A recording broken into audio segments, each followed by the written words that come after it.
Señal directa. Son ya las 9 de la noche con 31 minutos. Volvemos aquí a esta tercera emisión de Señal Informativa.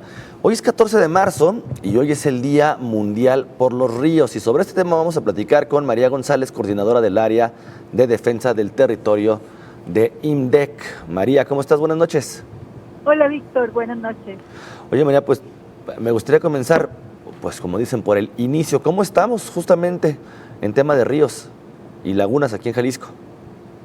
Bueno, nos gustaría dar datos positivos, pero desafortunadamente, pues la mayoría de los 30 ríos o de los 30 grandes ríos que tenemos en Jalisco, pues se encuentran en situaciones de grave contaminación, o son ríos que han sido entubados, o son ríos que han sido represados, que ya no fluyen, o algunos que han sido también pues afectados, impactados, sobre todo en las grandes ciudades, por el crecimiento desordenado y ese interés o ese beneficio para las empresas inmobiliarias.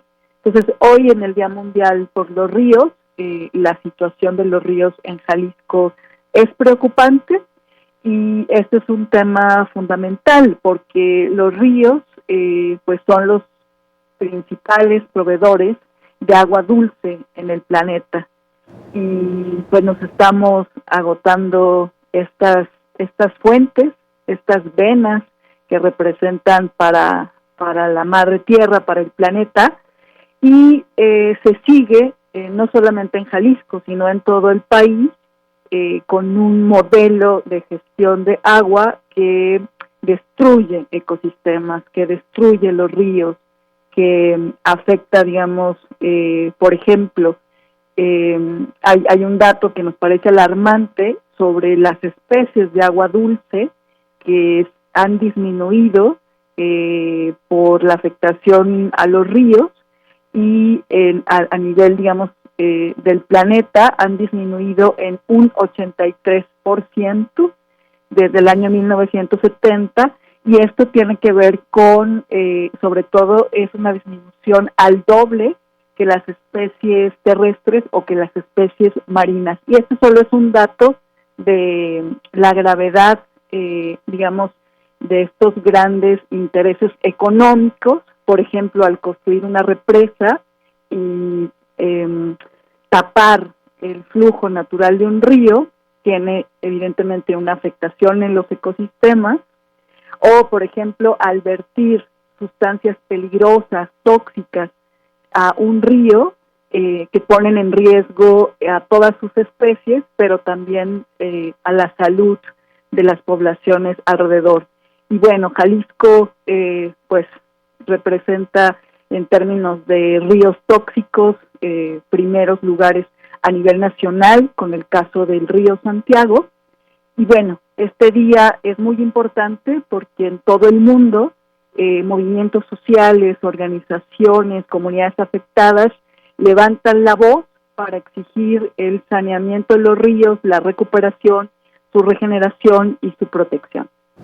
Oye, María, llama la atención el contraste justamente de lo que estás comentando, de lo que dicen o lo que revelan las diferentes investigaciones en cuanto a la contaminación de ríos, lagos y lagunas aquí en el estado de Jalisco. Si tenemos 5 años escuchando noticias con bombo y platillo de que se están saneando los ríos, de que no va a faltar agua en las ciudades, de que no va a haber afectación en la región de los altos del estado. ¿Qué está pasando con estos anuncios y qué está pasando con la realidad entonces? Pues son datos preocupantes. Desde nuestro punto de vista, lo que está pasando en estos primeros meses del año y las declaraciones del gobierno del estado, especialmente a cargo del gobernador Enrique Alfaro, nos parecen que maneja una narrativa triunfalista al decir que la ciudad de Guadalajara o su área metropolitana tendrá agua para los próximos 50 años. Eso es una expectativa pues muy incierta, porque estamos además atravesando a nivel planetario una crisis climática que todas las predicciones pues al contrario, o sea, las predicciones van a que nos estamos agotando, ¿no?, los elementos que nos permiten la reproducción de la vida. Y en el caso de argumentar que esta ciudad va a tener agua por 50 años, pues también hay una gran contradicción, porque las represas, que son tecnología obsoleta ya en el mundo, y que en Jalisco y en México se siguen imponiendo, se siguen implementando a grandes costos ambientales, grandes costos económicos, corrupción y graves violaciones de los derechos humanos, tienen que tener una vida útil de 25 a 30 años. Después, en otros países, esta tecnología obsoleta tiene que ser desmantelada y tienen nuevamente que reconstruir y regenerar los cauces de los ríos.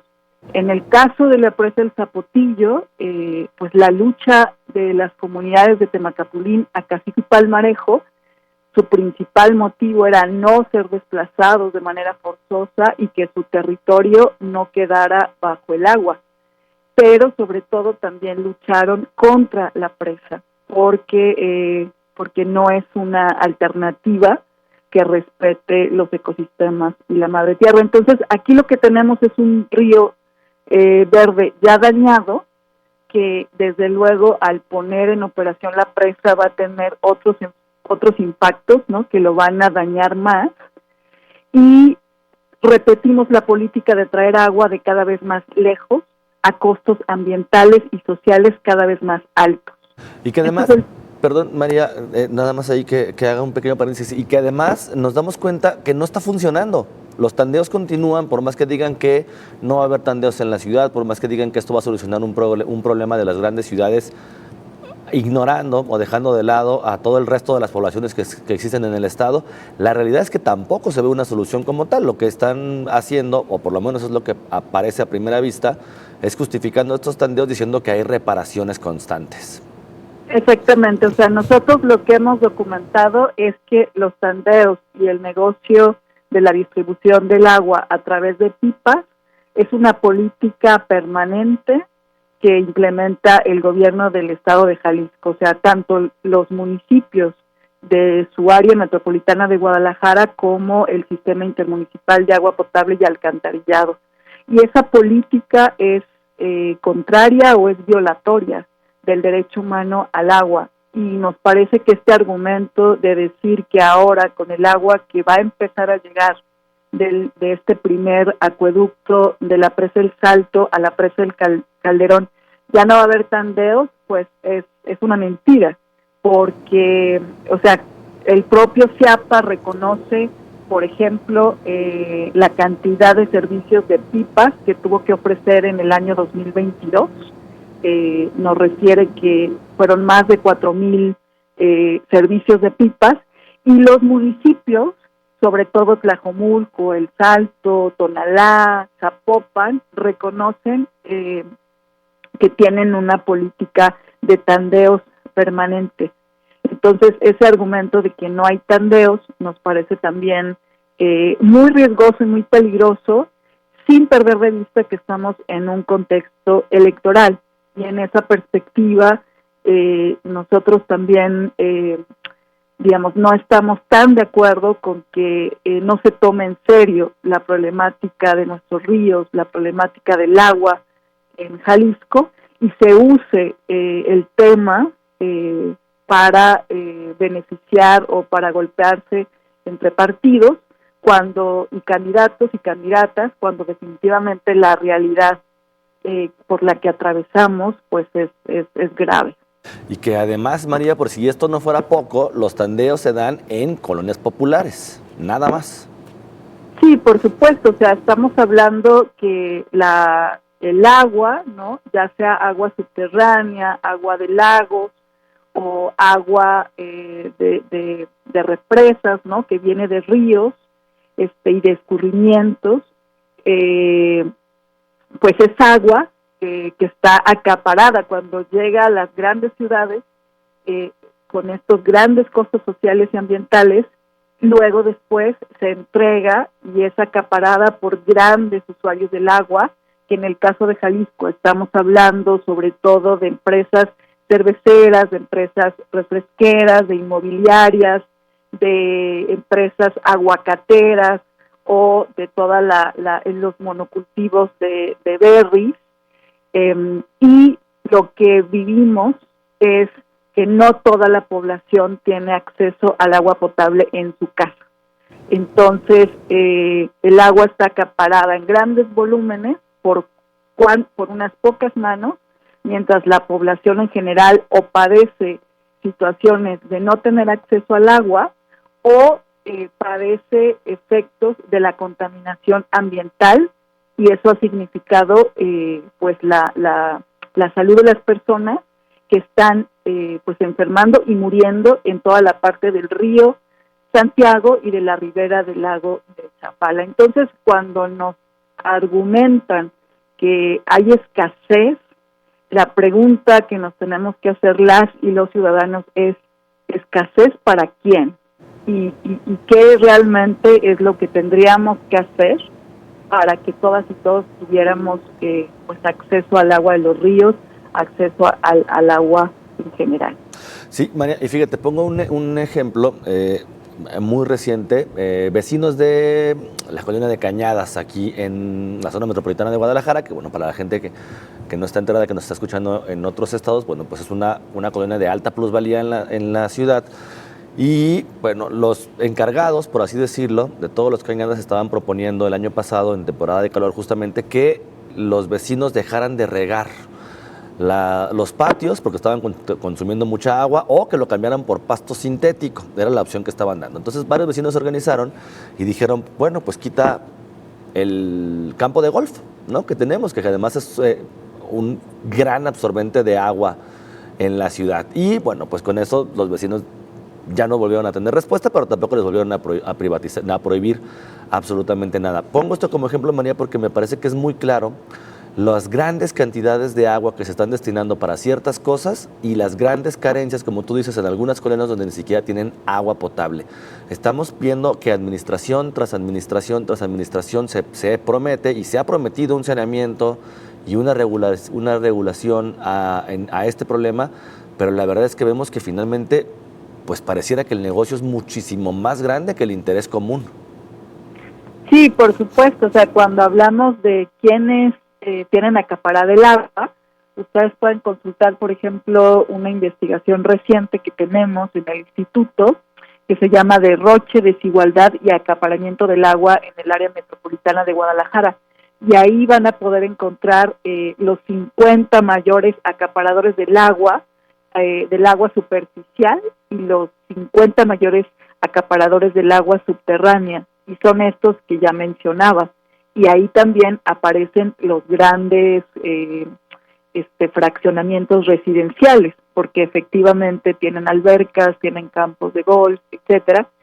Y lo que estamos documentando es que en este contexto electoral hay un golpeteo, hay un uso de la problemática del agua para alarmar y golpetearse entre partidos, pero la narrativa de los gobiernos es que las personas nos bañemos más rápido, nos lavemos los dientes en menos tiempo, no reguemos, no. O sea, que sí son acciones también importantes y que la cultura y el cuidado del agua tiene que ver con cada persona, pero el fondo es quién tiene acaparada el agua y para qué usos.